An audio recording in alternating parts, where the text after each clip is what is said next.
Get off my landing pad, you glowing pest, Jack snarls as he slams a wrench against the rusted hull of his ship. Sparks fly across his boots in a momentary burst of light, but the empty planet around him swallows any echo of noise. He's yelling at a broken transponder that never answers back. His breath comes in sharp puffs, swirling dust motes under the planet's thin atmosphere. It's been 10 years since she left, 10 years of trying to fix this ancient husk of a freighter, 10 years of scanning every horizon for her silhouette, 10 years of cursing the skies in every passing cosmic storm. Jax flicks the comm switch on his wrist console, still set to her frequency as if on reflex. Static. Then a faint glitch of static again.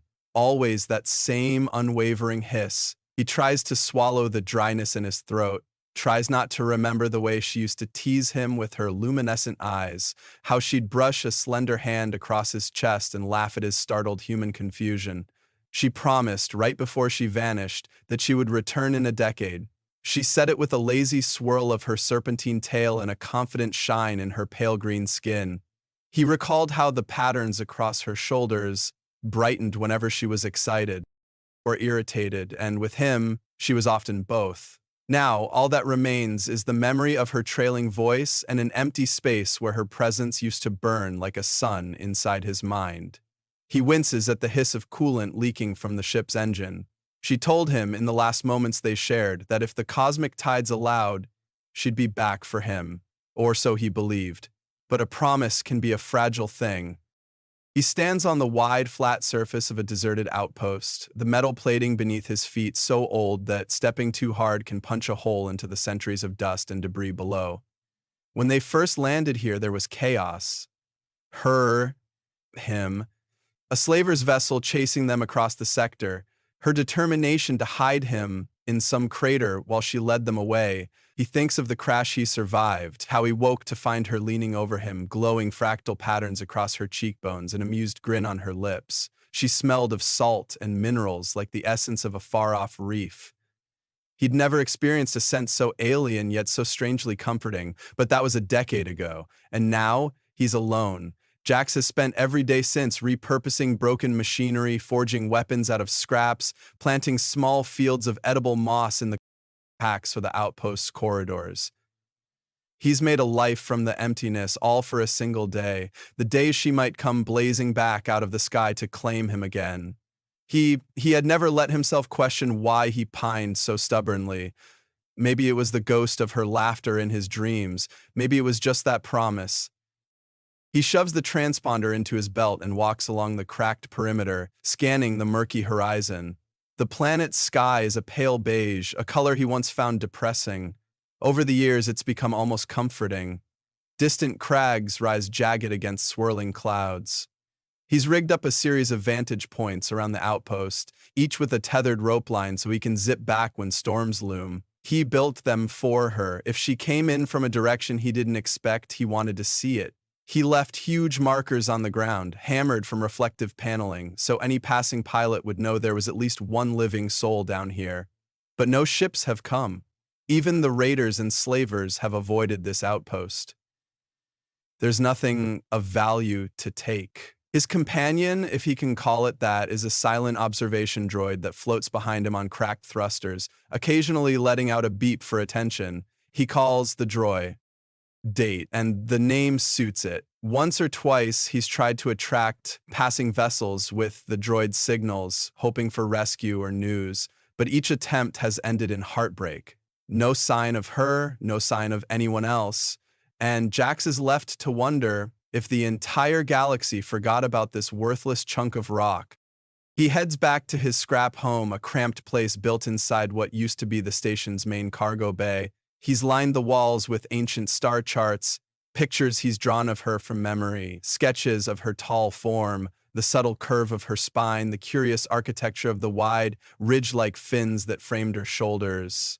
She always changed color in the morning. Or maybe that was just the sunrise catching her skin. He can't be sure anymore. Memory warps under loneliness. He sets his tools down and tries not to look at her drawings, but he does. They're scattered across the console, pinned up on crates, etched into metal plating. Some depict her face in profile with that sly half smile.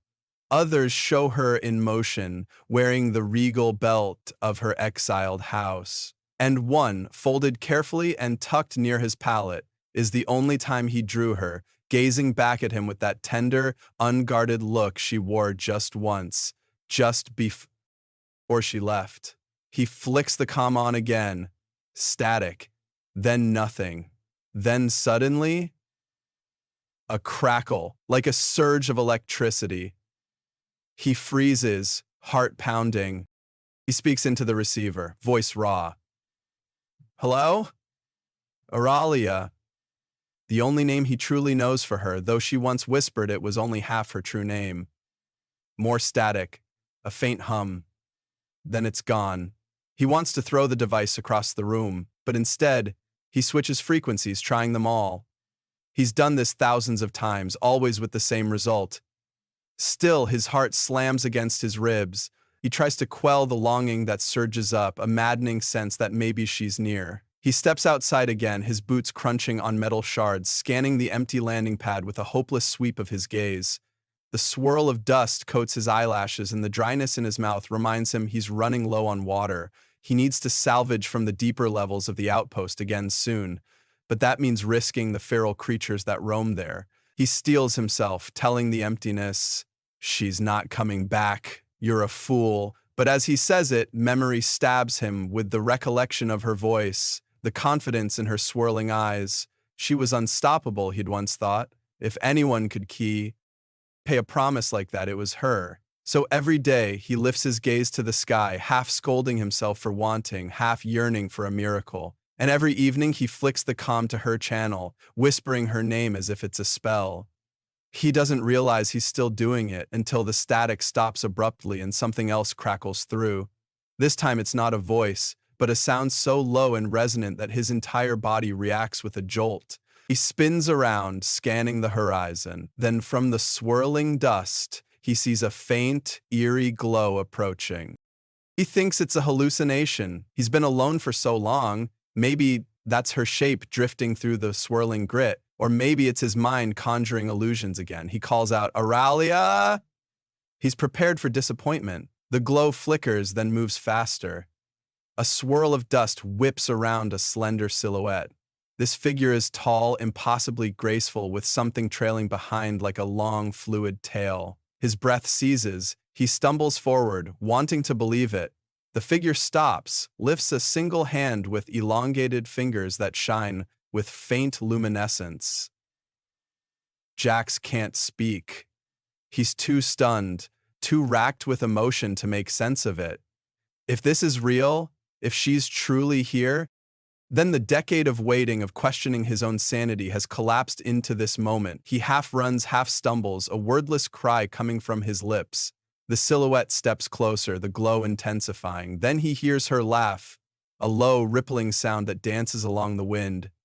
Suddenly, it's not just an echo of memory. She's real. She's here, and she's bounding across the outpost's deck with her tail flicking in excitement, scattering dust in luminous arcs behind her. Everything about her is more vivid than his memories could hold. The greenish hue of her skin, the swirling patterns that shift with her every heartbeat, the tall curve of her ridges that frame her face. She stops right before him, breathless, her chest rising and falling quickly. Before he can form a coherent word, she gives him a predatory, teasing grin, baring pointed teeth just slightly, then leaps forward and tangles her arms around his shoulders, pressing close. He nearly collapses under the rush of relief, confusion, disbelief, and the overwhelming sensation of her body's warmth. He notices her ridges glow a deep gold, an intense color he's never seen on her before. She's changed. 10 years can alter an alien's physiology in ways he couldn't imagine. She's bigger, stronger, her presence more commanding than before. She purrs near his ear. "You're still alive, you stubborn human," as though he'd been the biggest fool in the galaxy to doubt her promise. All he can manage is a stammered whisper of her name, Auralia, before she tightens her grip around his neck, pressing her forehead to his. There's an electric jolt in her skin, something he vaguely recalls from their fleeting moments of closeness. A crackling energy that sizzles along her luminescent stripes. The contact almost makes him gasp, and she laughs softly, a tender, slightly chaotic laugh he remembers too well. "You've been waiting," she says, and it's not a question. The glow pulses along her arms, as though responding to her words. He tries to speak but can't. She tightens her tail around his leg in a playful, possessive gesture, and for an instant the dryness in his throat becomes so acute he can't speak at all. Finally, he blurts, "I thought you weren't coming back." Aurelia steps back, crossing her arms, letting that tail swish behind her in slow arcs of shimmering color. Her face is mostly the same, but subtle changes stand out. New markings trace under her jaw, shimmering like starlight, and her eyes hold flecks of silver he's never seen. She looks him up and down, taking in the worn clothes, the tool belt, the dirt ingrained under his fingernails. With a playful sneer, she reaches out to brush dust from his cheek. "I told you," she says with that husky, almost mocking edge. 10 years. The cosmic tides shift on their own schedule, but I said I'd return. It sounds so straightforward on her lips, as if this decade of isolation were just a passing inconvenience. A tide of anger, relief, longing, and pure shock surges in him. He should yell at her for leaving him stranded. He should pick her up and spin her around until they both collapse. Instead, all he can do is stare, dumbstruck. Then, in a flash of movement, she grips his wrist and yanks him closer, pressing her cheek to his in a swift, intimate gesture. He can feel the radiating warmth of her breath against his ear. "I've missed you," she whispers, and the gold glow at her ridges flares brighter. She exhales a scent that reminds him of ocean storms. He forgets to be angry, or maybe he just doesn't care anymore. She's here. That's enough. He nods mutely, swallowing back tears that threaten to embarrass him. His voice cracks. "You took your sweet time." She huffs a laugh, releasing him. "I did," she concedes, sliding a hand down his forearm. She feels real solid, warm, with that faint static charge that makes his pulse skip. In his mind, 1,000 questions swirl. Why now? What took so long? Where has she been? But he can't form them. He just stands there, letting her run her gaze over everything he's cobbled together in her absence. She glances around, eyes narrowing at the patched holes in the outpost deck, the salvaged farmland of moss, the battered comm array. Her tail flicks. "You managed to survive," she observes, sounding impressed. He finds a wry grin forming on his lips. "I'm harder to kill than you think." The tension between them is immediate, a crackling mix of frustration, desire, and leftover resentment. She pulls him forward by his shirt, and before he can process what's happening, she kisses him. It's a brief press of her alien lips to his, but it's enough to send sparks dancing under his skin. In an instant, she's gone again, stepping back with a satisfied smirk. "We have to leave," she says, and her tone is urgent. "They're coming, Jax. They've followed me here." His blood runs cold. "Who?" She doesn't answer, only offers her hand. The gold glow across her ridges pulses in warning. In that, "Mom." And Jax realizes that whatever peace he found on this deserted outpost is about to be shattered. He hears a rumble in the distance and sees shapes materializing in the dusty horizon. Small, darting crafts that reflect faint lights. Instinct kicks in. He grabs his worn blaster from his belt, checks the charge. Aurelia arches a brow at him, half grin, half snarl, clearly pleased he's still ready for a fight. Then they're running side by side across the metal deck. Her tail darts behind her, helping her pivot at impossible angles. He tries not to stare at how gracefully she moves, tries not to lose himself in the memory of how her body felt pressed to his just a breath ago. But it's impossible. She's a blur of neon glow and raw confidence, that same unstoppable force he remembers. He's left with no choice but to trust her, like he always has, despite everything. They bolt for the perimeter, the shriek of approaching ships filling the air. Jax wonders, fleetingly, if he'll die here. But at least he won't be alone. They slide into a hidden hatch he constructed for storms, and her presence nearly overwhelms him in the tight space, her heat pressing close. She breathes heavily into his ear as metal clangs overhead. The outpost shudders with the thunder of landing craft. They lock eyes in the dimness, and she lifts a finger to her lips, urging silence. He nods, heart pounding. The tension that coils between them is electric. She's so near, her tail coiling around his boot, her chest brushing against his, that fresh oceanic scent flooding his senses. Even if they die, he's glad to feel her presence again. It's insane, but he can't deny it. The first voice booms outside, garbled by the hatch thick plating. Auralia closes her eyes, concentrating, and the glow on her arms dims until she's nearly invisible in the darkness. He follows her lead, trying not to make a sound. The footsteps grow louder above. Through the cracks in the hatch, Jax glimpses a group of figures in black pressure suits scanning the area. One kneels, examining footprints. Jax's stomach twists with fear. Then Auralia moves, so quickly he nearly cries out. She flips open the hatch and bursts upward, tail lashing out. Her luminescent patterns flare in brilliant gold arcs as she slams one attacker to the ground. Jax scrambles after her, blaster drawn. Shots ring out. The metallic deck explodes in shards where the beam hits. He ducks, returning fire. He sees Auralia launch herself onto another attacker, hooking them with her tail, then spinning them off the platform with an otherworldly strength. Her eyes glow with fierce determination and a guttural hiss rips from her throat. She's more feral than he remembers, more powerful. They corner the last intruder, who tries to raise a weapon, but Auralia whips it away with a single fluid motion. The man stumbles backward, fear etched into his features as Auralia pins him down. Jax can see a swirl of color flicker across her face, as though she's warring between rage and triumph. She leans in close to the captive, baring her teeth. He sputters, "We have your coordinates. We'll send more." Her tail tightens around his throat until he loses consciousness. Jax stares, stunned at her lethal efficiency. There's no regret in her eyes, only the lingering adrenaline of the fight. Then she glances at Jax, a trace of concern flickering across her face as she sees his shock. She exhales, loosening her posture. "They're from the house that hunts exiles like me," she murmurs, voice taut. "I had to do it." He nods, swallowing hard, trying to reconcile the memory of her sweet laughter with the warrior who just crushed 3 heavily armed intruders. He steels himself. "There might be more," he says.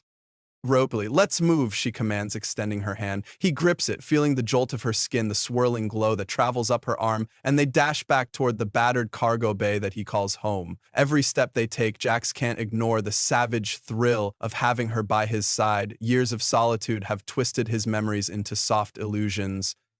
The reality of her is so much more intense, tinged with danger and desire. They burst into his makeshift living quarters. Auralia's gaze roams over everything, the sketches, the scavenged supplies, the pitiful arrangement of cots. Her expression turns unreadable for a moment. Then she touches one of the drawings of her that he left out in the open, the one with her face in a half-smile, looking heartbreakingly gentle. She glances at him. "You drew me. Often?" He manages a self-deprecating shrug. "Needed something to remember," he mutters, feeling suddenly exposed. She studies the images as if trying to recognize herself in them. Her expression softens, and for a moment, the tension in the air shifts from danger to something more vulnerable. She steps closer, and he notices how her ridges have toned down to a subtle greenish glow, like she's calmer now. She presses a hand against his chest. "You didn't forget, did you?" Her question is half teasing, half serious, echoing with that old playful note. He can't help the quiver in his voice. "No," he says simply, because how could he? Even all these years, with no guarantee, no sign. She was under his skin from the first day. She tilts her head in that alien gesture he finds so enchanting. "Good," she murmurs, sliding her palm up to cup his jaw.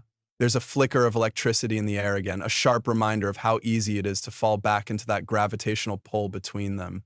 She leans in, lips almost grazing his, and his heart hammers in his chest.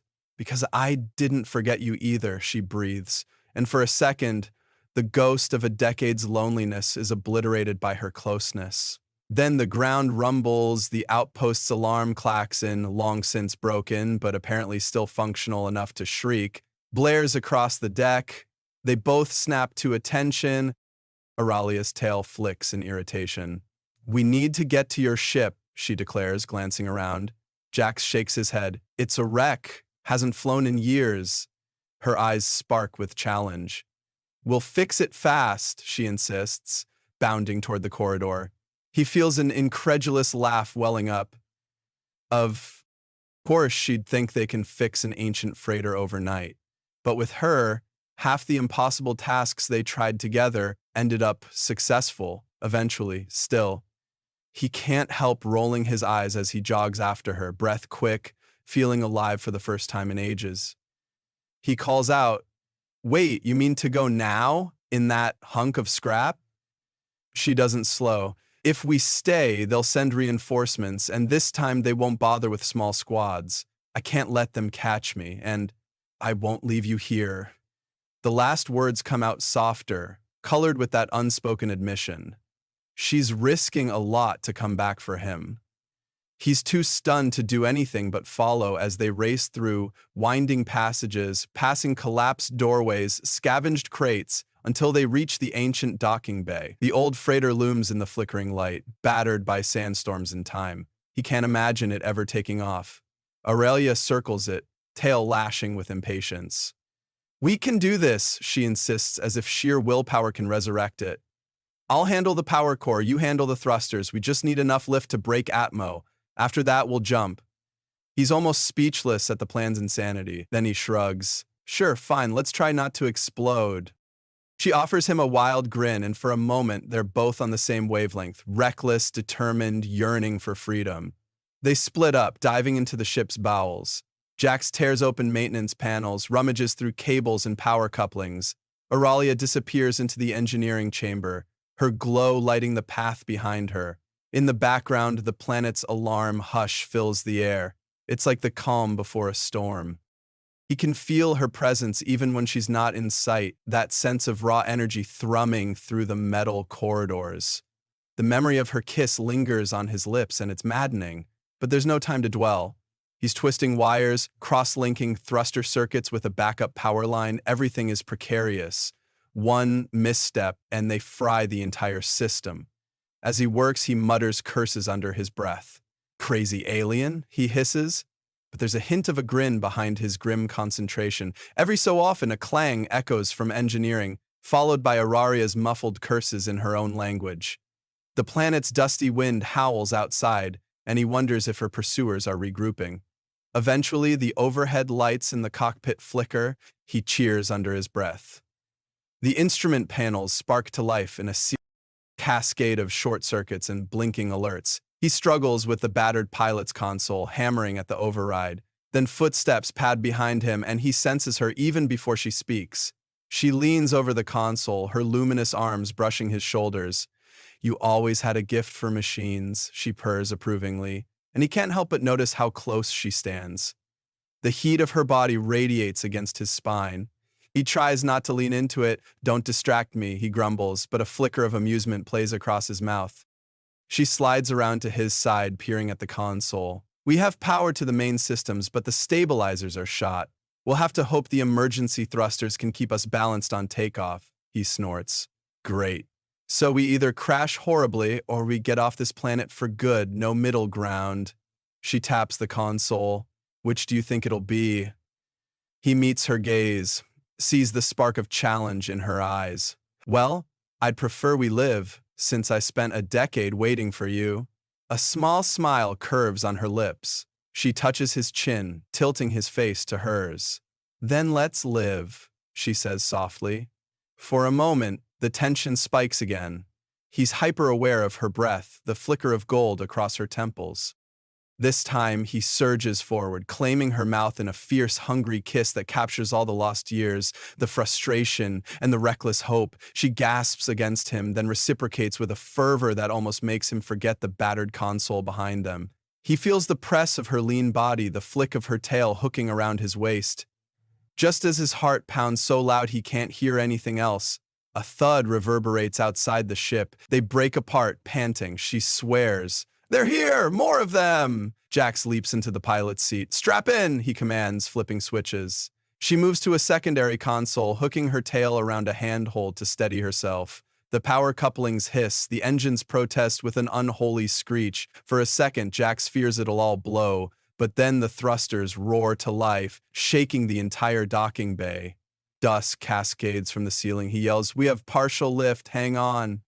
Aurelia grips the seat next to him, eyes wild with excitement. Together, they watch the readouts flicker from red to a shaky yellow. The hull groans, the floor trembles, and the outpost's docking clamps screech in protest. "We're locked!" she shouts.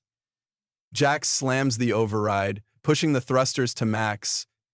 The clamps spark, metal twisting as the old freighter strains upward. The ship lurches, smashing the docking clamps aside in an eruption of shrieking metal. With a deafening roar, they break free from the outpost. Outside the forward viewport, Jack sees the dusty horizon tilt as they ascend. A barrage of laser fire rakes across the hull, but the ship miraculously holds.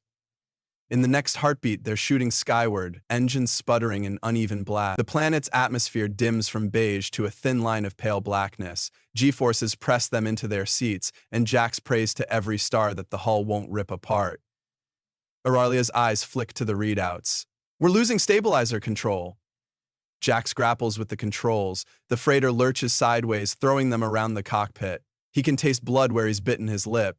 Alarms scream. "Come on, baby," he growls at the console. "Just a little higher." The ship rattles so violently that he's sure the plating will tear away. But in a final surge of power, the thrusters push them through the last of the planet's gravitational pull. The darkness of space opens up beyond the viewport. In the back, something explodes. Aurelia curses, scrambling to reroute power. The cockpit lights flicker, but the engines keep humming, if weakly. They've done it. They're off that cursed planet. Jax barely dares to believe it as he sets the autopilot to maintain orbit. His hands tremble on the console. Aurelia slumps into the co-pilot's seat, tail curling around her ankles in exhaustion. For a moment, they just stare at each other, hearts hammering, bodies thrumming with adrenaline and leftover passion. Then she laughs, a triumphant, breathless sound that sends a jolt of giddy relief through him. He laughs too, and it's the first time in a decade he's felt something so close to joy. He wants to grab her, hold her, but the ship's damage readouts blink urgent red. Reality slams back in. "We need a hyperjump," she says, swiftly typing in coordinates. "If we don't jump, they'll find us with bigger ships." Jax nods, letting her guide him through the complicated sequence. The nav computer is half fried, so she keys in a manual route. He steadies the battered engines, preparing for a jump that might kill them, but if they remain, it's certain doom. The drive spools up with a dying whine, the console spark dancing across cracked displays. Jax spares a glance at Aurelia. She's gazing at him with that same mixture of impatience and heat. "On 3, he says. She smirks. "1, she begins, hooking her tail around his calf in a playful squeeze. He grips the lever. 2, she leans closer. 3, he slams the lever forward and the starfield outside smears into lines of light, then bursts into the swirling kaleidoscope of hyperspace. They're pressed back into their seats again as the ship shudders violently. The lights flicker once more, and then everything stabilizes into that eerie calm unique to faster-than-light travel. He exhales a trembling breath. The sense of relief is overwhelming. They did it. They actually left that deserted world behind. He turns to Aurelia, chest tight with gratitude and lingering fury, and everything in between. A dozen emotions flicker across his face, but she simply closes her eyes, letting the gold luminescence on her ridges subside to a gentle glow. He can't help staring.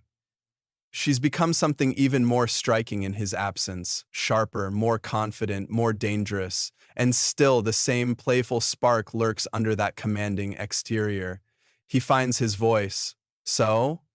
What's your plan now?" She opens her eyes, giving him a long look. "We find a safe place for repairs, then I fix what I came to fix, all those years ago." He arches an eye, brow, heart skipping. "And what's that?" She doesn't answer right away. Instead, she stands, the subtle swish of her tail drifting behind her, and steps toward him until he's forced to look up. She tilts his chin up again, a gesture equal parts possessive and tender. "You," she says, voice low. "Us."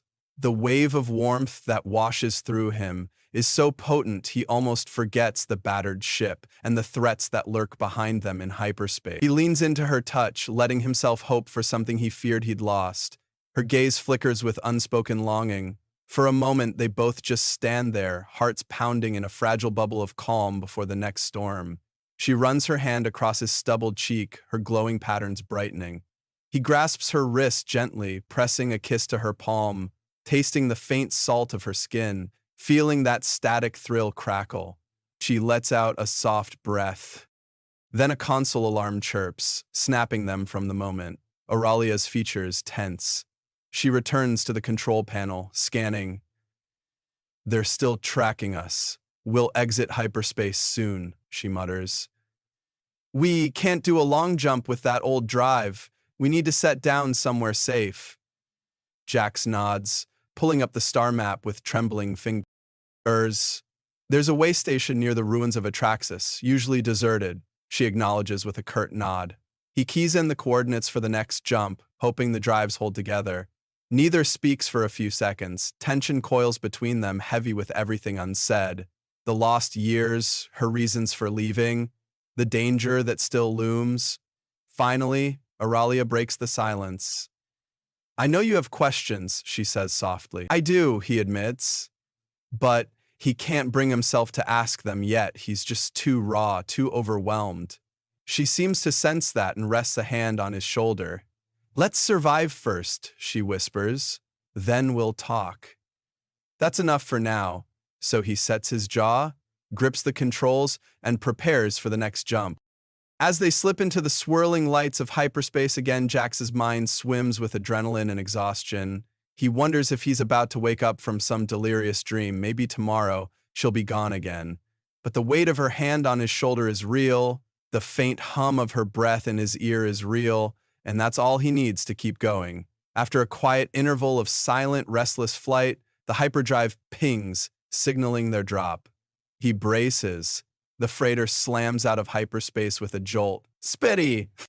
Kingdom into normal space near a dim star, a faint planetary ring glitters in the distance, and in its orbit a drifting structure looms, the way station. It's not abandoned. He can see faint lights marking docking arms.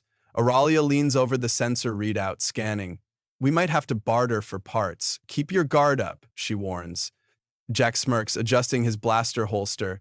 I've survived alone for 10 years, remember? She arches a brow. You survived on a desert rock with no visitors. This is different. He doesn't argue, because she's right.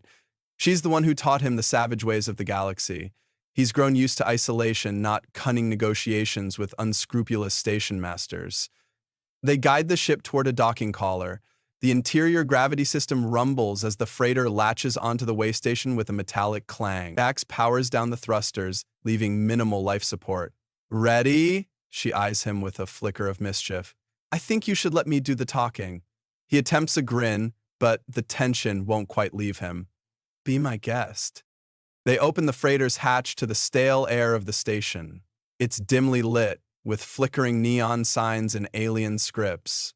The corridors smell of ozone and ancient coup. Auralia leads, Jax trailing behind, scanning every shadow for threats. A few shady figures lounge by the docking ring, giving them assessing looks, but no one makes a move. As they head deeper, voices echo from a central chamber. Strange mechanical whirs, hissing pipes, the hum of generators that keep the station barely operational. Auralia moves with predatory grace, tail swishing in time with her steps. Her glow is subdued but present. Jax can't help noticing the stares she draws, how individuals press themselves against the walls to let her pass. Clearly her kind is rare out here, or at least formidable. Eventually they reach a small workshop that stinks of molten metal. Auralia raps on the open doorway. A squat creature in a smudged jumpsuit glances up. Mechanical goggles perched atop a fleshy brow. What? It growls in a language Jax doesn't recognize. Auralia replies in the same tongue, her voice a silken hiss. The creature's eyes widen and it huffs, waddling forward to peer at Jax, then back at Auralia. A tense negotiation ensues, full of guttural clicks and gestures. Jax picks up only fragments. Power couplings, drive core stabilizer, payment. He stands there, uneasy and out of place, while Auralia and the icy haggle. Her tail flicks with annoyance each time The mechanic counters with a higher price. Finally, she stiffens, baring her teeth, and the mechanic squeals, backing off. Deal done. The creature rummages in the back, returning with a crate of parts. Auralia turns to Jax with a grin. Got it. Don't ask the price. He lifts an eyebrow. We can afford it? She shrugs one shoulder. We will, somehow. Before he can question that ominous statement, she gestures for him to pick up the crate. He does, nearly toppling under the weight. Damn, he mutters. She leads him out, ignoring the mechanic's wary gaze. Once back in the corridor, she explains, we'll have to do a job or two for them. I promised your technical prowess in upgrading some of their station defenses. Jax almost laughs in disbelief. So we're mercenaries now? She smirks. We always were, in a way. Come on, we can fix our ship with these. Then we'll settle the debt. We just need to avoid any trouble. Keep your head down. He nods, though a sinking feeling tugs at his stomach. Trouble seems to follow them, but a bigger question gnaws at him. Who exactly is hunting Auralia, and how did she get tangled in it? Is it tied to her exile? He remembers the scraps of conversation from years ago, something about a royal lineage, about a clan that wanted her dead for breaking a sacred vow. He's not entirely sure, she never explained much. Still, he follows her lead, trusting her the way he always has, because despite the frustration he feels about her abrupt disappearance all those years back, he can't deny he's never felt safer than with her at his side. They trudge back to the freighter, the station's corridors thick with smoke and whispers. Auralia's posture remains relaxed yet vigilant, scanning passers-by for threats. Jax notices her luminescent patterns shifting in subtle pulses, her version of a hair-trigger readiness. They reach the hatch, slip inside, and seal it up. The stale air of their battered ship feels oddly comforting. She drops her guard slightly. He sets the crate down with a grunt, rubbing his lower back. Before he can complain about the weight, she's on him, pressing her body against his, tail wrapping around his leg, her lips brushing the corner of his mouth. Thank you, she murmurs. He exhales shakily, hands sliding to her waist, feeling the tension in her muscles. Anytime, he says, almost too quietly. The moment is hot and sudden, tension flaring again. He wonders if she's fueled by gelatin or something else. She looks at him, eyes half-lidded, her ridges glowing in a slow, pulsing pattern. She's always been direct about desire. That was one of the first things that rattled him when they met. She doesn't hold back, doesn't bury her impulses under human propriety. But he's not the same uncertain man he was. 10 years of solitude can change a person. So he meets her gaze, slides a hand up the back of her neck, and pulls her into a breath-stealing kiss. She moans softly, hooking a thigh around his waist. He can feel the static crackle through her skin, like tiny sparks lighting up every nerve in his body. He presses her against the bulkhead. The ship's interior is cramped, but they manage. Her fingers tangle in his hair, her breathing ragged.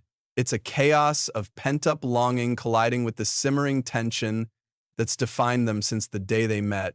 He groans against her mouth, letting all the frustration and hope he's bottled up for a decade pour into the kiss. She answers with a fervor that leaves him dizzy. He can't think beyond the press of her glowing arms, the taste of her lips, the shifting ridges that brush his skin. When she finally pulls back, both of them gasping, her eyes flash with an intensity that borders on madness. You haven't lost your fire, she teases breathlessly. He manages a shaky chuckle, still reeling. Been saving it for you. She grins, but behind the teasing, he senses a deeper emotion. Perhaps guilt or sorrow for leaving him behind so long. She rests her forehead against his, letting that electric hum between them settle. After a few heartbeats of silence, she murmurs, "Let's get these parts installed, then we can talk." He nods, ignoring the flicker of disappointment that they have to stop. There's so much left unspoken, and the gravity of what they once shared and what they might share again is too massive to ignore. But the ship won't fix itself. They spend the next few hours elbow deep in the freighter's guts, replacing the drive core stabilizer, patching coolant lines, reprogramming the nav array. Auralia works with an effortless speed, her luminescent patterns lighting the dark corners of the machinery. Jax tries not to stare, but it's hypnotic. Every time she flexes, the glow shifts across her muscles in swirling designs, mesmerizing him. She catches him looking once, smirking in that knowing way, but neither of them comments. They're in the lull of mutual labor, a comfortable, if tense companionship. When the last bolt is tightened and the final cable reconnected, Jax wipes the sweat from his brow, smearing grease across his forehead. "Try it now," he calls to Auralia, who's at the cockpit console. She flicks a switch and the new stabilizer hums to life. "Readings are good," she confirms. He exhales in relief. "We'll need test flights, but at least we're not a ticking time bomb." She reappears, stepping down the corridor with a proud swagger, tail swaying. "We still have to keep our end of the deal," she reminds him, helping that station rat improve his defenses. Jax groans inwardly, but he nods. "Yeah, we do." She lifts a hand to his cheek, wiping a smear of grease. Her expression grows sober. "After that, we figure out our next move, together."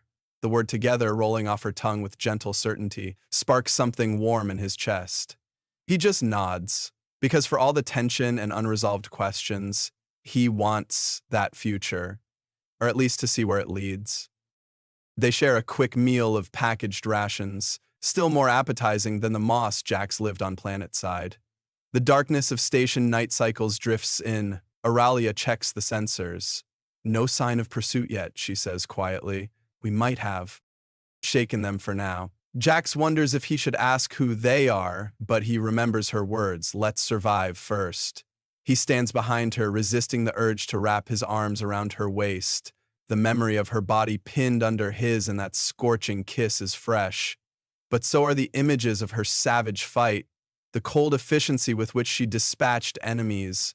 She is more than a past lover. She's a lethal exile with secrets that might drag them both under. For now, he just sets a hand on her shoulder, tentative. She leans into it. A quiet moment of closeness passes before she says, "Get some rest. Tomorrow, we face that station mechanic. Then we'll talk." Her tone is final. He nods, stepping away, letting her retreat to the berth in the rear. He falls onto a makeshift cot in the corner of the cockpit, alone with his turbulent thoughts. The hum of the ship's systems lulls him into an uneasy sleep, visions of her bright eyes and the flicker of cosmic storms swirling in his dreams. He wakes to the station's mechanical chime. Auralia is already up, going through the crates of salvage to find tools for the station's defense repairs. She glances at him, handing him a kit. "Let's go." He follows her out, tension tightening his gut. The station is calmer now, with fewer shady figures roaming the corridors. They reach the workshop. The squat mechanic from before gestures them forward to a small control room. Wires dangle from the ceiling, sparking. Auralia explains that they need to install upgraded shield modules and repair a few turret systems that have been offline for years. Jax sets to work, clambering up a rickety platform to access the main power couplings. Auralia keeps watch, scanning the station's readouts. The mechanic mutters instructions, rummaging for parts. The labor is grueling, complicated by the station's outdated systems and the mechanic's suspicious glares. Hours pass in a blur of wiring, calibrations, and near electrocutions. At some point, Auralia takes a break to negotiate for more modules, leaving Jax on the platform, sweat trickling down his neck as he tries to get the half-burnt turret feed to respond. Eventually, the console blinks green. He calls down, "Try it now!" The mechanic flips a switch. A dull hum resonates through the station. A moment later, a cheer erupts from a side chamber where a battered turret reactivates, pivoting smoothly. Jax allows himself a small smile of satisfaction. Auralia returns, tails swishing. "Nice job, human." She teases, offering him a water flask. He gulps it down gratefully, fighting the urge to roll his eyes at her tone. "You know, you could do some of this," he points out. She smirks. "But you're so good at it." The tension between them seems lighter in that moment, overshadowed by the mundane nature of the task. For the first time since she reappeared, Jax feels almost normal, bantering with her as if the last 10 years haven't weighed so heavily on them. When they finish, the squat mechanic is satisfied enough to grunt thanks, though Auraria's presence clearly unnerves him. She claims payment with a silent, dangerous smile. He hands over a few extra parts and a battered data stick. Jax isn't sure what's on it, but Auraria pockets it with a flick of her tail, offering no explanation. They head back to the freighter, the corridor nearly empty now. Station night must be in full swing. Once aboard, Jax dumps the toolkit on a bench, sighing. What a day, he mutters. Auralia shrugs. You did well. She sets the data stick on the console. He eyes it. What's that for? She hesitates, then says, Coordinates, potential safe harbors. We can't keep drifting. We need to find a place to repair thoroughly and plan our next move. He exhales, glancing at her. Then what? Do we just run forever from the ones hunting you? She squares her shoulders, her ridges flaring a moment. I don't plan on running forever. Sooner or later, I'll have to face them. But I won't be alone this time. Something about the way she says it makes his chest tighten. He reaches out, touching her arm gently. I want answers, Auralia, he confesses. Why did you leave me there for so long? Her gaze flickers, the glow across her skin shifting from gold to a subdued green. Silence stretches. She looks away, tail curling protectively around her ankle. I didn't intend for it to be so long, she says finally. I told you 10 years. I made a vow to my clan. I had to prove something to buy my freedom from the blood feud. Time works differently with them. I had to wait for the celestial cycles. If I'd come early, they would have sent more hunters. I did what I had to do to ensure that when I came back for you, I could keep you safe. Her voice carries a defensive edge, as though she expects him to argue. Instead, he's stunned by the raw emotion beneath her words. You could have told me more, he says quietly. I didn't know if I'd survive, she admits. Every time I tried to send word, they blocked me. But I never forgot my promise. I always meant to return. He bites back a surge of emotion, fighting the urge to raise his voice. Then you show up, whisk me away, and we're on the run. You have no idea how alone I was. She meets his eyes, then, pain glimmering in her own. I do. I've been alone, too. In my own way. I wish I could have spared you that. A harsh laugh escapes him. You did a piss-poor job of it. Her expression tightens. For a moment they stand there, tense with unresolved anger and guilt. Then she steps closer, resting a hand on his cheek. I'm sorry, she breathes. The sincerity in her tone undercuts his anger. He swallows. I hated you, he confesses, voice rough. I thought you used me, that I was just some fling to pass the time. I tried to bury every feeling, but I couldn't let go of that promise. Her hand trembles against his skin. I understand, she whispers. I should have given you more. I never meant to abandon you, but I was trapped, fighting my own battles. All I wanted was to come back with enough power to protect you. She slides her hand down to his chest, pressing against his racing heartbeat. Let me make it right.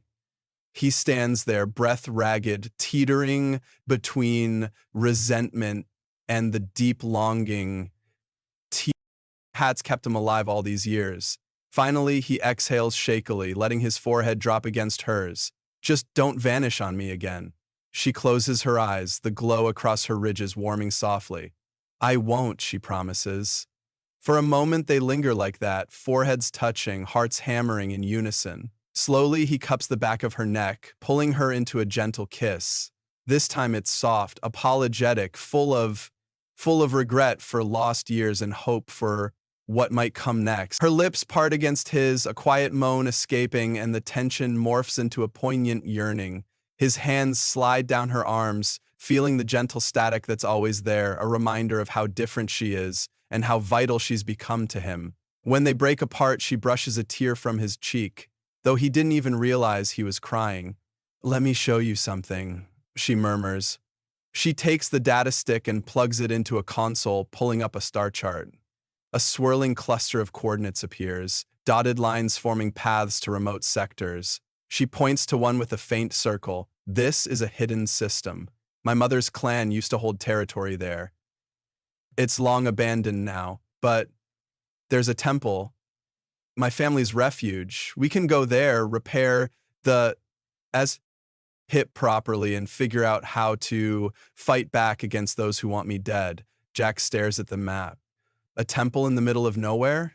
She nods. Sacred ground to my people. They won't expect me to return to a place so obviously tied to my lineage. It's the last place they'd look. He studies her face, the quiet determination in her eyes. Then let's do it, he says. A small smile curves her lips, gratitude shining through. We might have to pick up supplies. It's not exactly a marketplace. He gives a lopsided grin. I'm used to living off scraps. She moves closer, resting her hands on his shoulders, pressing her body gently against his. Not anymore, she declares, voice vibrating with that confidence. Things will be different, Jax. I won't let you suffer again. He's torn between skepticism and a fierce, stupid hope, but her closeness drowns his doubts for the moment, especially when she tilts her head and brushes her lips along his jaw. The soft hum of her breath sends shivers down his spine. She's so different from him, alien in every sense, but that difference has always enthralled him. He runs a hand through her short, ridged hair, feeling the warmth emanating from her. For a few seconds, they just savor the closeness. Then an alert beeps on the console. Jax curses under his breath, stepping away to check it. A local station broadcast is scrolling across the display, a bounty notice with Arlia's face, though the depiction is crude. His stomach drops. They've posted a bounty on you, he says, turning to her. She stiffens, eyes narrowing. Then we leave now. Without further hesitation, they start the Praetor's pre-flight. The new stabilizers hum reassuringly. The nav system locks on to the hidden system's coordinates. Jax takes the pilot's seat, and Auralia flanks him at the co-pilot console, tail coiled around the chair leg. She's keyed up, scanning the sensors for any sign that the station's inhabitants might try to intercept them. But it seems the place is too run down. Its residents too fearful of a pitched firefight. They release docking clamps, drift away from the station, and spool up the hyperdrive again. Jax feels his pulse quicken. Each jump takes them deeper into an uncertain future. But at least he's not alone. He glances at Auralia. She catches his gaze and offers the slightest reassuring nod. Then they launch into hyperspace, leaving the shady way station behind. Once more, star lines blur into a kaleidoscope. Hours pass in real time silence. She dozes lightly, curled in the co-pilot seat while he monitors the drive. Despite everything, the moment feels strangely domestic, like they're a pair of travelers on a long road trip. He can't stop stealing glances at her relaxed form, the slow undulation of her tail, the way her ridges dim when she sleeps. He yearned for so many nights just to see her face again, to feel her warmth. The reality is more complicated than any fantasy, but it's real. When the nav console pings, they drop out of hyperspace into a star system that's little more than a faint sun with a handful of rocky planets. The primary world is a dark green orb shrouded in swirling storms. Auralia stirs, blinking away sleep. She sits up, scanning the planet. That's it, she says, voice husky. We'll land near the temple. The entrance is hidden in a rocky plateau. Jax guides the freighter into the planet's atmosphere. Turbulence rattles them as they punch through thick clouds. Lightning forks outside the viewport, illuminating swirling green mists. The planet is oppressively dark, with only faint sunlight breaking through. Auralia's posture grows rigid with tension. My ancestors believed the storms protected the temple, she murmurs. We'll see if At still holds. They navigate carefully around jagged mountain ranges until the sensors pick up a clearing. He sets the ship down in a swirl of wind and debris, bracing against the gusts. The moment the freighter's landing struts touch solid ground, he powers down the engines, letting out a breath of relief.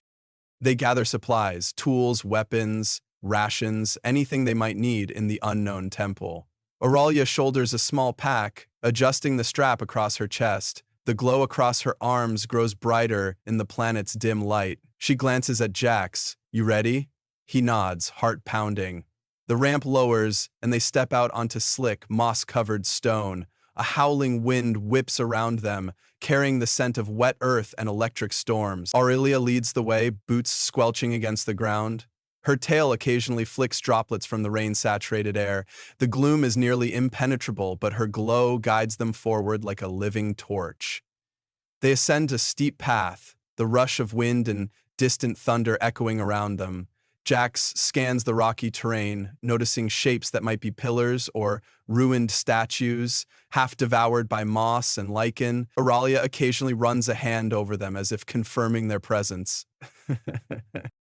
They reach a wide ledge overlooking a churning valley. In the center stands a half-collapsed structure, columns and arches of dark stone carved with cryptic symbols that pulse faintly in the flickering lightning. Aurelia stops, bowing her head. "We made it," she says softly.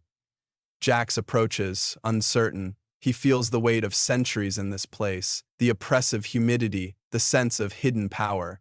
Ariela's eyes drift shut. When she opens them, her ridges blaze bright for a moment, revealing swirling patterns that mirror some of the carvings. He realizes with a jolt that she belongs here, that this is part of her lineage in a way he's never fully understood. They press on, pushing aside thick vines as they enter the temple's main hall. Broken pillars lean precariously and water drips from the ceiling. Strange fungal growths emit a soft phosphorescent glow, illuminating fragments of mosaic floors. Arlie's breath catches, her voice tremulous. "I never thought I'd see this place." Jax gently touches her shoulder, offering support. She offers him a tentative smile, then begins clearing a space near a toppled statue. "We can set up here. I need to conduct a small ritual. It might help cloak us from their censors." He frowns. "Magic?" He instantly regrets the dismissive tone, but she only smirks. "Call it advanced resonance technology. My clan embedded these temples with protective fields that respond to our biosignatures. I just have to remind it that I'm still of royal blood." She kneels, tail coiled around her. Jax stands guard while she whispers in her language, pressing her glowing hands to the stone. A gentle hum resonates through the hall, shaking dust from overhead. A ripple of energy passes under Jax's boots, and a wave of lightning arcs across the temple's ceiling as if acknowledging her presence. He stares in awe. She finishes, standing gracefully. "We should be safe from scans for a while," she says, brushing off her hands. "But we need to be cautious. The temple isn't fully intact, and if they send scouts, we'll need to defend ourselves." Jax nods. "First, let's see about the ship. We can't risk it breaking down if we need to run." They spend the next days. He loses track of exactly how many in a blur of repairs and exploration. The temple provides shelter from the storms. Aurelia locates sealed chambers with ancient technology, some of which she manages to power up with her resonance. Jax scavenges the parts to reinforce the freighters, all reroute the engine cooling and patch up weapon systems. They establish a makeshift campsite in the temple's main hall, stringing up lights powered by the ship's portable generator. Aurelia hunts local wildlife, small amphibian-like creatures whose flesh is surprisingly nutritious. Jax tries not to gag the first time she offers him a skinned specimen, eyes bulging and limbs twitching, but hunger compels him, and once cooked, it's tolerable. Each night, the storms rage outside, the wind howling through broken arches. The first few nights, Jax sleeps alone on a small cot while Aurelia dozes a short distance away, wrapped in her own cloak, tail occasionally flicking in her sleep, but the tension between them doesn't stay contained.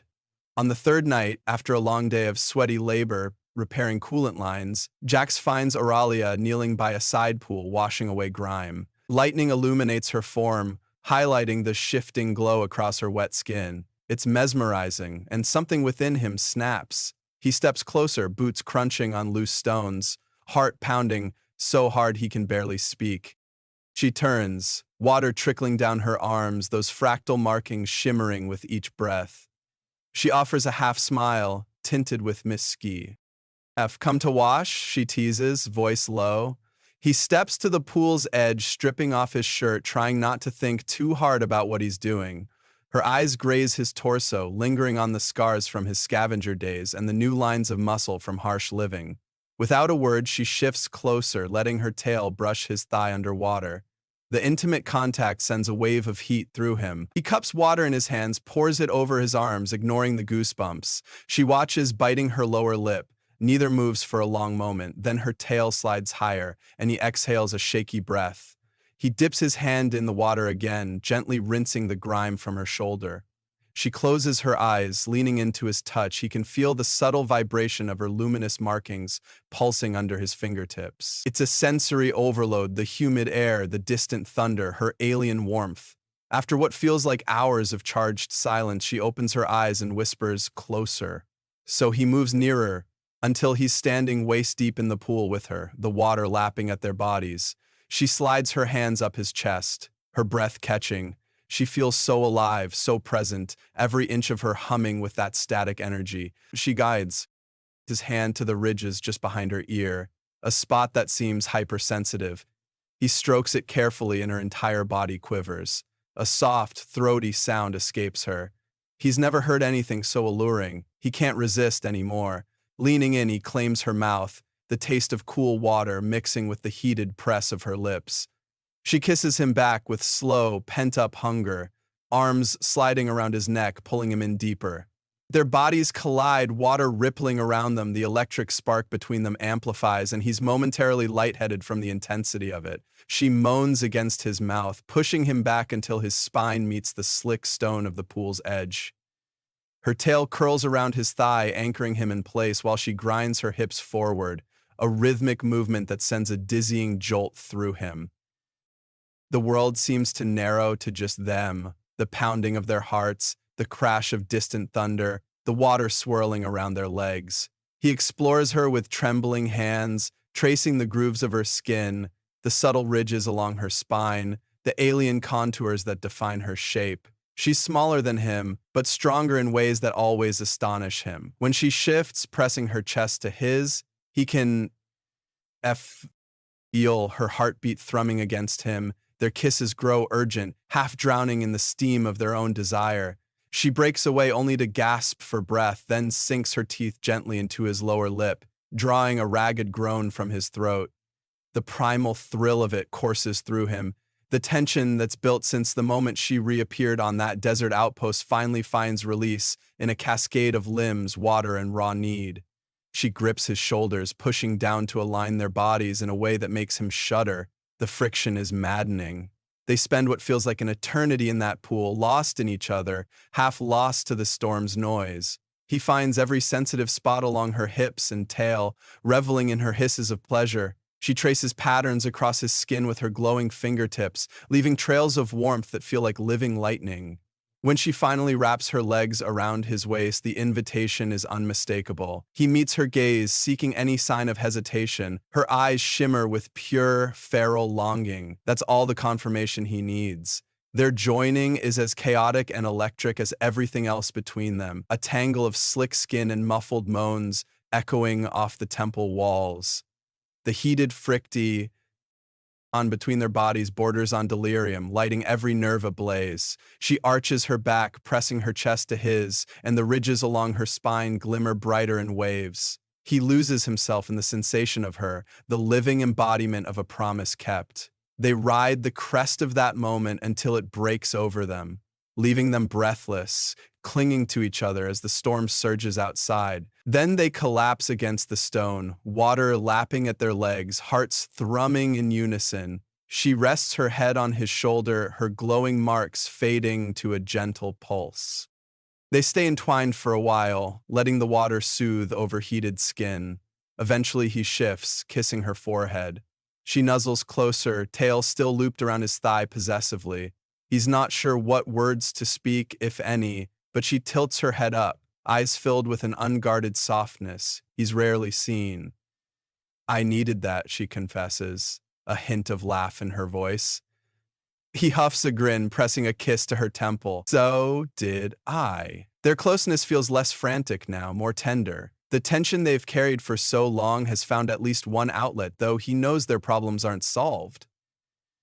She leans up, gently tapping her forehead to his, in a sign of quiet affection. Then she slips out of his arms, water cascading down her form, and grabs a scrap of cloth to dry off. He watches, feeling the ache of separation as soon as she steps away, but also a sense of deep satisfaction. When she glances back at him, tail swaying suggestively, he can't help the flush that creeps up his neck. He stands too, hooking an arm around her waist. "What now?" he asks, voice husky. Her smile holds a flicker of mischief. "We survive," she says. "We prepare for the fight that's coming." She brushes her lips over his once more, a brief, searing touch. "And we don't waste any more time apart." There's no argument from him. He helps her dry off, lips occasionally wandering across her neck, both of them sharing lazy, satisfied touches in the darkness. The sense of closeness they forge in that pool feels like a foundation for something they've never fully, but it's real, more real than anything Jax has felt in years. They return to the campsite eventually, half-dressed, the storm's thunder echoing in the corridor. Jax feeds more fuel into their small fire. They sit, shoulders brushing, sharing a ration pack. Their conversation is minimal, mostly stolen glances and soft laughter. At some point, he dozes off with her perched beside him, one arm draped around his shoulders. When he wakes, hours later, the storm has passed. A pale light filters through a broken archway. She's gone from the campsite. Alarmed, he sits up, scanning the temple. Then he hears a low chanting echo from deeper within. He follows the sound, navigating corridors lit by intermittent flashes of her glow. He finds her kneeling in another chamber, smaller and more intact, with a single standing pillar etched in swirling scripts. Her eyes are closed, her voice resonating in a language he doesn't understand. He steps quietly closer. When she finishes chanting, she opens her eyes and glances back, giving him a reassuring look. "I had to reinforce the temple's wards," she explains softly. "I don't want them to find us before we're ready." He exhales, relief settling in. "You're always up before me." She smiles, standing, her tail flicks around her feet. Habit. They walk back together, their hands brushing occasionally. The hush of dawn's light through the temple arches feels almost serene. Over the next several days, they continue reinforcing the freighter, exploring the temple's deeper passages for anything that might help them. Auralia locates old murals depicting her ancestors, who apparently wielded advanced biotechnology powered by their unique luminescent physiology. Jax tries to comprehend, but most of it is beyond him. He focuses on the practical side, what weapons or cloaking devices they can salvage. Auralia grows bolder each day, mastering the resonance that interfaces with the temple's dormant systems. Once, she activates a hidden door that leads to a subchamber lined with stasis pods. Most are empty, one is smashed. They search for supplies but find only decayed relics. Late that evening, while scanning for salvage near the temple entrance, Jack spots a flicker of movement in the swirling mist. His blood chills. "Auralia," he calls quietly, beckoning her over. She peers through the gloom. A faint shape moves behind a distant pillar. She stiffens. "They've found us." In a flash, they are running back inside, sealing the heavy stone doors as best they can. Jax powers up the ship's short-range sensors. Sure enough, multiple life signs cluster beyond the perimeter, scanning. Auralia sets her jaw. "This is it. We stand our ground." He loads his blaster, heart pounding. She glances at him, expression fierce yet resolute. "We're not losing what we've built here."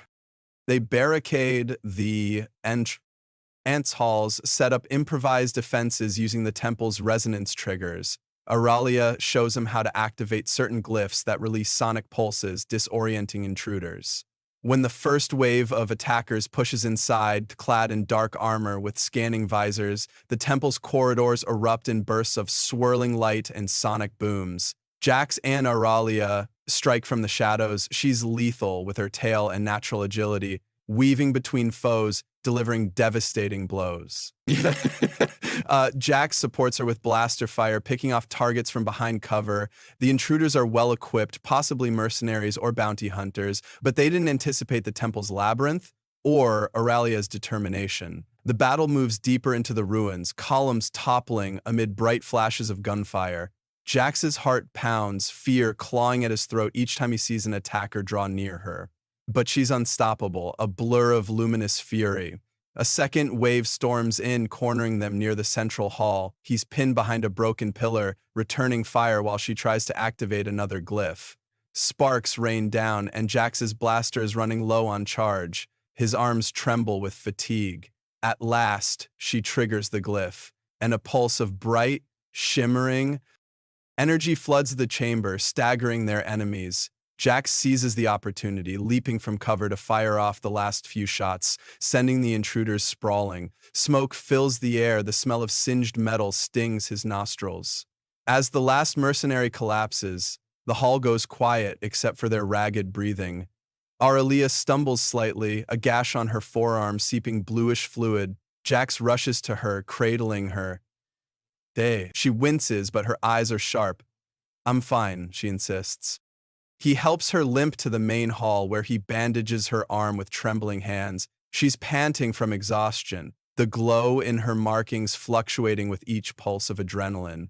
"We need to ensure no more are coming," he gasps, forcing himself to stand and check the temple's sensors. It appears the group they fought was a scouting party. A larger vessel might be on the way. Auralia groans, tail coiling anxiously. "We can't handle a full assault if these were just scouts." Jax nods, pressing a hand to her shoulder. "We have to leave. The temple's not safe anymore." Her expression twists with anguish.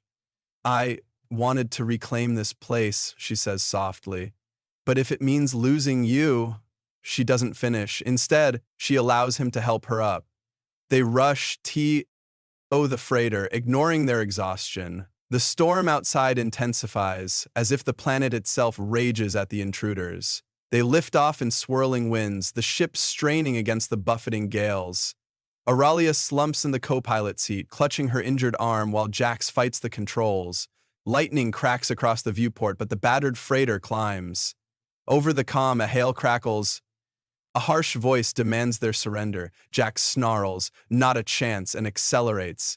Auralia reactivates the temple's resonance field remotely, causing the entire plateau to shimmer in a golden barrier that repels the incoming enemy vessel.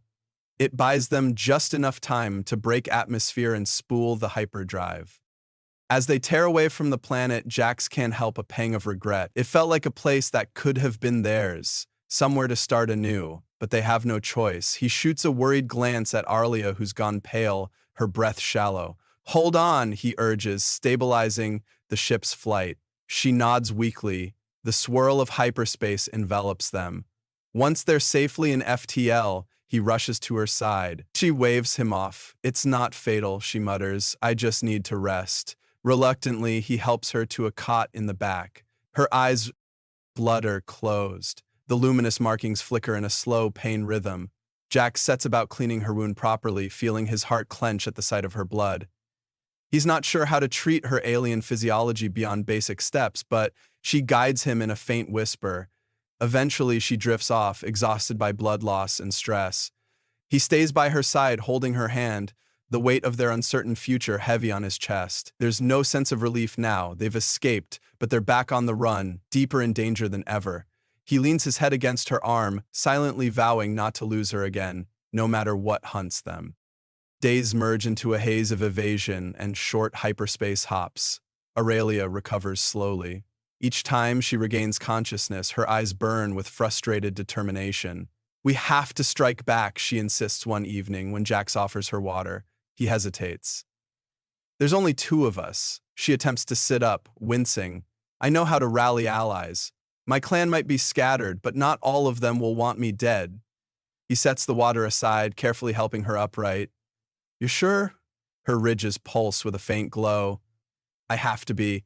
Otherwise, we'll never stop running." He eyes her bandaged arm. "One tea at a time. Let's find somewhere safe for you to heal."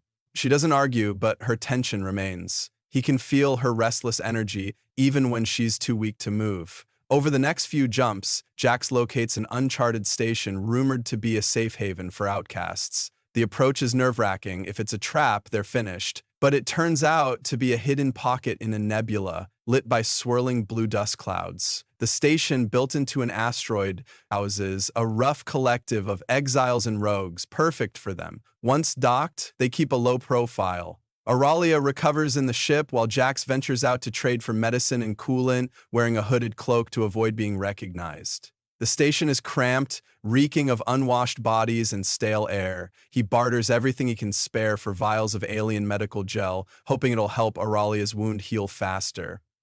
The black market vendor eyes him suspiciously but credits talk. Returning to the freighter, he finds Auralia half up, fiddling with a datapad. She looks better, color in her face, the glow in her patterns stronger. "I got this for you," he says, holding up the med gel. She eyes the vial appreciatively. "Thank you," she murmurs, letting him apply it. The tension in her muscles eases as the gel works its analgesic effect. They share a small meal, silent but more at peace now that she's healing. Finally, he can't hold back the question.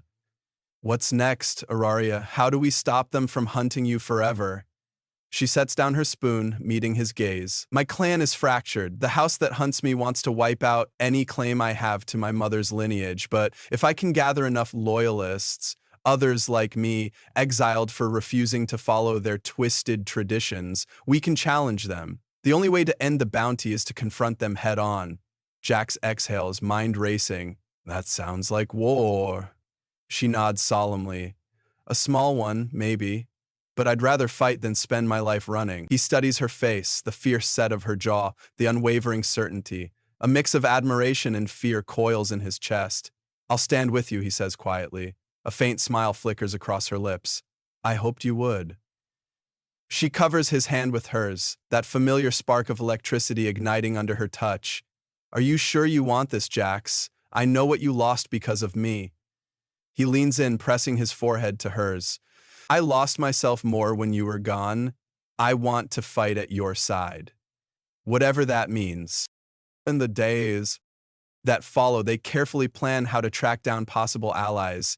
Auralia deciphers old clan codes, cross-referencing them with rumored hideouts and fringe systems. Meanwhile, Jax overhauls the freighter's weaponry, installing a more robust shield generator scrounged from the black market. Their bond deepens each night, stolen hours in the cramped bunk, where they remind each other that they're still alive, still capable of love amid chaos. Her wound heals, leaving a faint scar across her forearm, which she wears proudly. When they finally depart the hidden station, they do so with a renewed sense of purpose. Their plan is risky. Jump from contact to contact, glean intelligence, gather exiles, and form a strike force. The first contact leads them to a broken moon where a group of Auralia's kin eke out an existence. Auralia speaks with them, offering a chance to reclaim their lost heritage. Some are interested, others are too afraid, but a handful join. Then, with a small band of exiled warriors in tow, they make for a drifting city ship. Word spreads. The bounty on Auralia's head intensifies, but so does her reputation as a rallying point for the dispossessed. Her luminous presence and fierce determination inspire loyalty, albeit grudging, in some. Jax watches as she commands them, leading with a mixture of cunning and primal magnetism. In those moments, he glimpses her regal lineage shining through. He supports her behind the scenes, smoothing tensions, organizing logistics, ensuring they have enough supplies to keep going. As their force grows, so does the threat. The house that wants Auralia dead begins to strike at her allies, picking them off one by one. Skirmishes ignite in remote sectors. Jax finds himself in the thick of battles, piloting the freighter as a makeshift flagship for this ragtag rebellion. Auralia directs from the cockpit, her tail flicking anxiously whenever news of casualties comes in.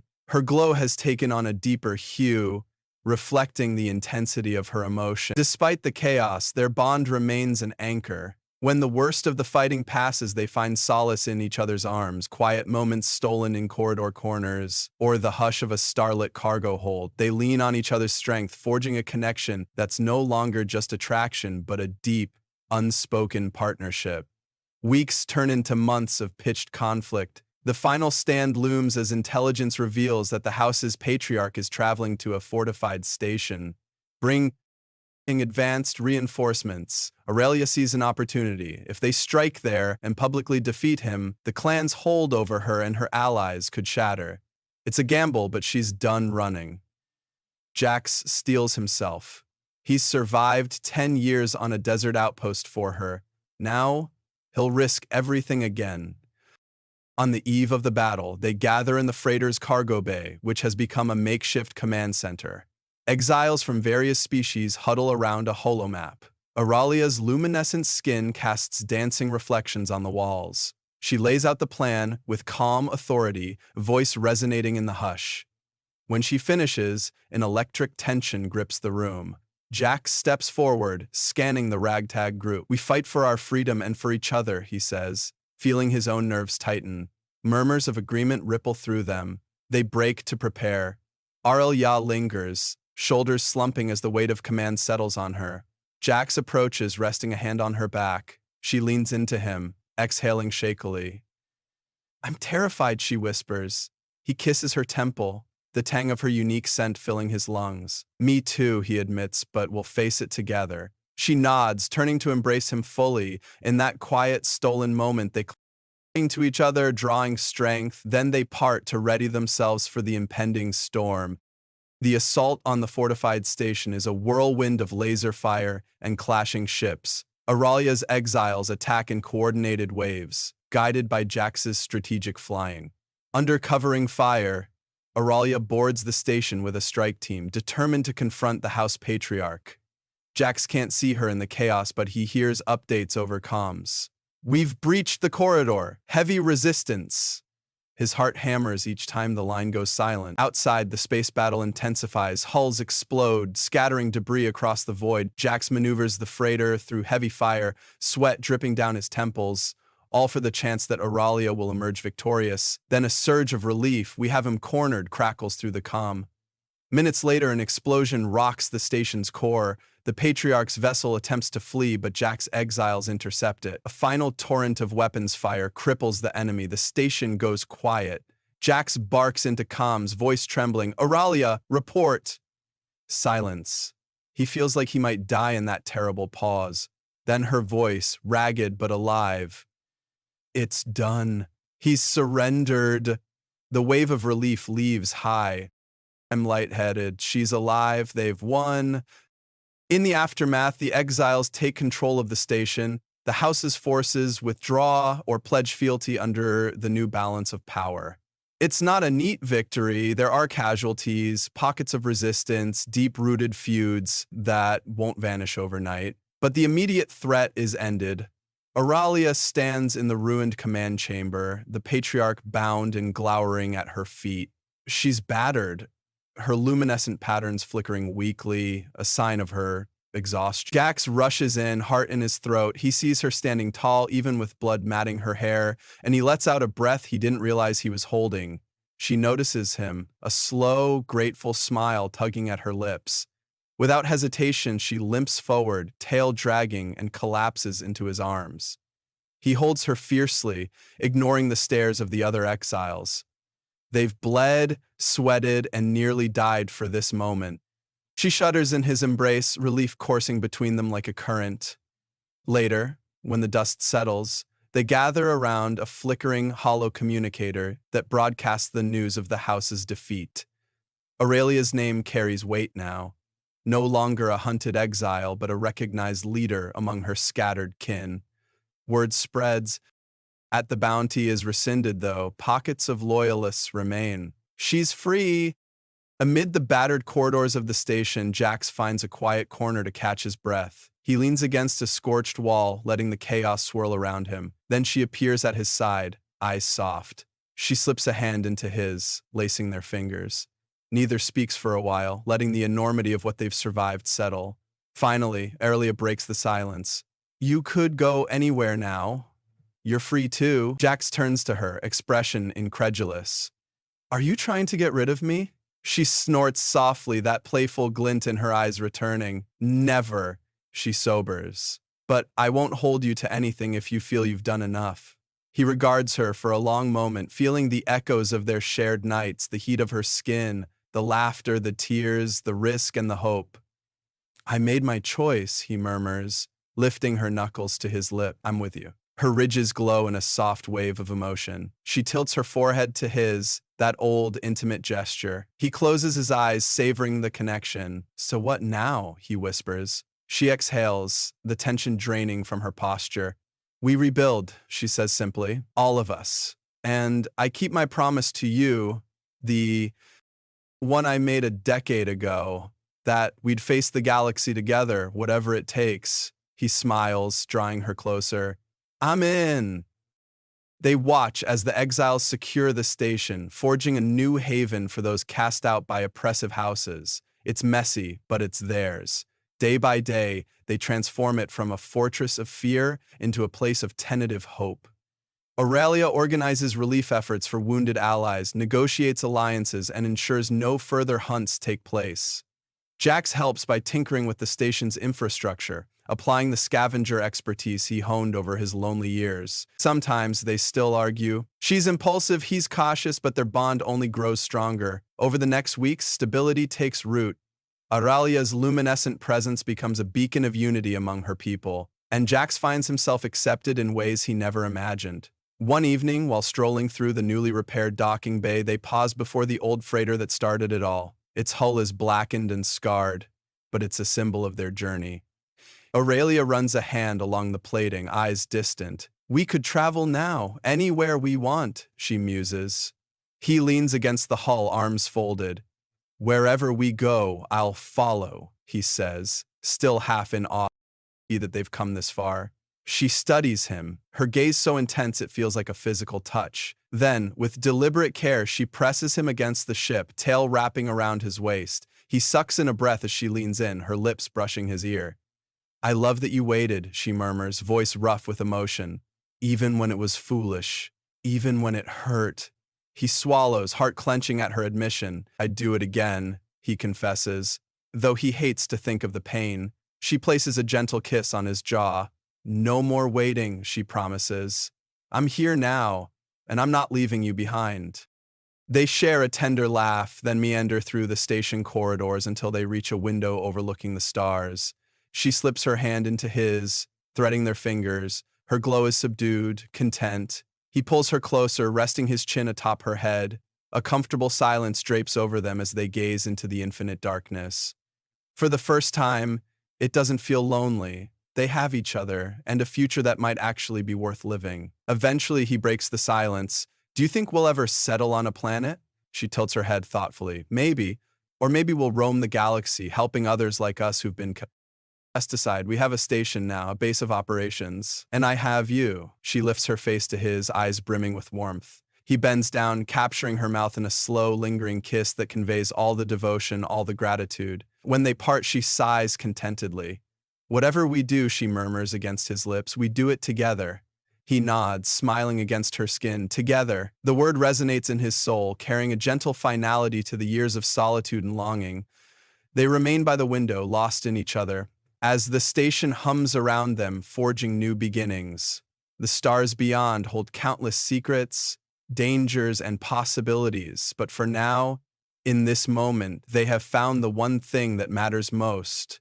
A promise fulfilled, a love reborn, and a shared world that no longer feels empty.